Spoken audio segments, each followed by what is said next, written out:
What if I told you that the Bible doesn't just predict the future? It's already described what's happening right now. Inflation, global instability, and rising calls to rebuild the Jewish temple. These aren't coincidences. They're signs. If you've ever wondered whether we're living in the end times, stay with me. One of the things we noticed was about inflation, where the Bible specifically says there's going to come a time when things become more expensive than they usually are.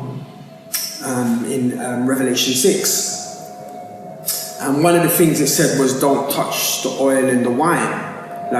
So it was saying that when things become more expensive, oil and wine are not going to become more expensive.